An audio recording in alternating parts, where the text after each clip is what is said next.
Max Verstappen just revealed what he really thinks of the new regulations of 2022. A new season of F1 means new rules and regulations for racing teams to abide by. Expanding on some of the changes from last year along with some new design requirements, the new car model is expected to shake up the grid for future races. After a competitive 2021 season, why would the FIA change car requirements when we already had a race-by-race battle for the World Drivers' Championship lead? As the reigning title holder, how will Max respond to these changes, and what does he think they will affect the sport and his racing as he defends his first-ever championship? Welcome to Max Verstappen Rewind. Don't forget to subscribe to our channel and press the bell icon to never miss an update on Red Bull Racing, Formula One, or basically everything related to the multi-talented racer and world champion Max Verstappen. The main reason that has been provided for this sweeping set of rule changes is a simple one: more competitive racing. As we've seen in many races, following a car can be a daunting task for a driver if they are unable to pass quickly. The lead car cutting through the air at over 300 km per hour is precisely engineered to control airflow and downforce while minimizing drag. Once this air passes the rear of the car, there is no structure keeping it in order. Vertices spiral out of control and airflows blow around as the race car sends a steady stream of this dirty air behind it. The same pocket of dirty air that allows the trailing car to gain a speed advantage via slipstream can wreak havoc on corners. Just like the leading car, the car that is following is engineered to pierce clean air. When encountering this stream of airflows in varying directions, the car body pieces designed to pass air along the car body cannot function to its full potential. This results in a loss of downforce and increased wear on the tires, slowing down following cars and possibly affecting their tire strategy for the duration of the race. Catching up to a car on the track and passing them are two completely different tasks in Formula One racing. While following a car, drivers can lose up to 35% of their downforce at 3 car lengths. If they can get closer, 1 car length subtracts up to 47% of downforce. Try taking a difficult corner like those found at Monaco while losing almost half the tire grip from the car ahead of you, and it's no wonder why overtaking can be a challenge.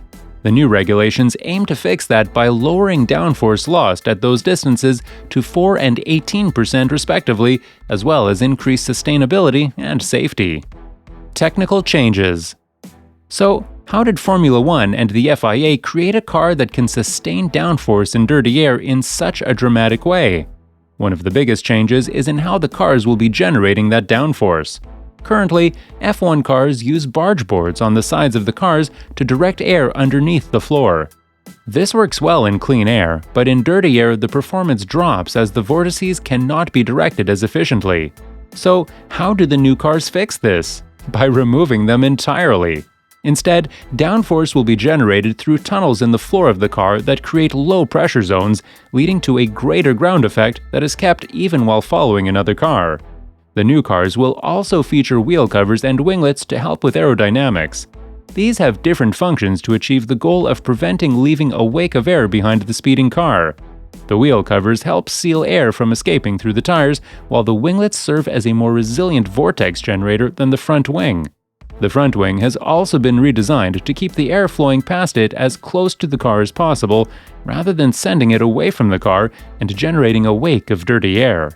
Following the airflow as it passes over the car leads us to the newly designed rear wing. This component was designed with a similar purpose as the front wing, to send the air back as streamlined as possible. The stylish rear wing dispels the air back in a narrow rotation, creating a much cleaner airflow than the current wings which send dirty air up and out. The new wheel covers and winglets will also be accompanied by 18-inch low-profile tires. This is a jump from the current 13-inch tires that should increase competition. By changing the tire size, Pirelli targeted overheating of the tires as they race and slide on the track. By increasing tire durability, a following car should have much less wear by the time they reach an overtaking spot. The low-profile tires also reduce the aerodynamic impact due to deflection of the air. As a common 2020 regulation theme, this should reduce the amount of dirty air being sent outboard. In an effort to progress the sport along with current challenges, the new regulations also include a fuel component. As part of Formula One's goal to be carbon neutral by 2030, biofuels are being developed and utilized to reduce the carbon impact of racing. Currently, the cars run on a fuel mixture with a 5.7% bio component. 2022 will see this percentage increase to 10%. This bio component is mandated to be produced by sustainable methods, contributing to F1's net zero carbon goal.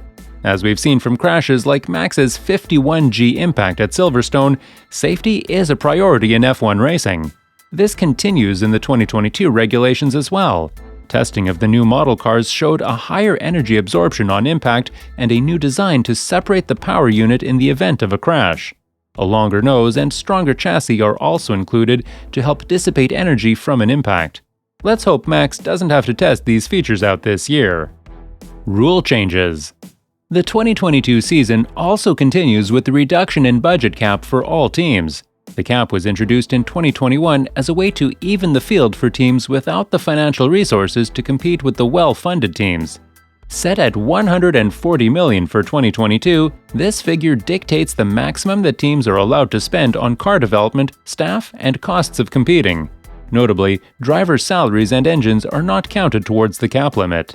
While smaller teams may not have to change their operations, large and high-spending teams like Red Bull will have to continue to trim their budgets for 2022. With a new car to develop and an even spending limit, the resulting team cars should be greatly differentiated based on new ideas rather than amount spent. Will Red Bull be able to develop this newly designed car on a limited budget? While they may not be able to spend as much as previous years, the team and others who have had high spending limits still benefit from the amount of tacit and implicit knowledge passed down by engineers, as well as their winning marketing strategies. Max's thoughts. The coming season poses a unique situation for Verstappen, as he will have to defend his title while getting accustomed to handling the new Red Bull car. Always a competitor, Max said he's looking forward to the proposed changes. In support of closing the competitive gap between cars, he said, "We need the racing in F1 to be more exciting and drivers to be able to follow other cars more closely, and not that qualifying is the deciding factor during a race weekend as it is right now." This is exactly the intention behind the regulation changes. By making overtaking easier, the final points can be decided by on-track moves rather than who can set a faster lap and hold their position. One of the points he touched on was the new 18-inch tires. The change in tires means a change in reaction from the tires as well, and the traction going in and out of corners will take some getting used to. Overall, Max says, "I think adaptation at the end of the day is key," which makes sense since Verstappen has described his driving style as simply adapting to the situation. We won't fully know the impact of the new regulations until the season starts in Bahrain, but it seems Max is not fazed by the changes and is looking to get the most out of the new car by understanding the machine rather than imposing his own racing style into it. A sure sign of maturity. Let's see how Max can adapt to the competition as well. We've seen great racing from Max and the rest of the grid so far, and it looks like we'll have a lot more in store for 2022. With the aero changes allowing for better following of cars and budget caps evening the financial playing field, the new season of F1 should create a much tighter grid. We may even see some podium variations as cars overtake more and drivers adjust to the new handling. It seems Max is confident he can adapt to a new driving style that fits the car and remain on top of the podium. If you liked this video, make sure to like and subscribe below and let me know in the comments what you'd like to know about Super Max.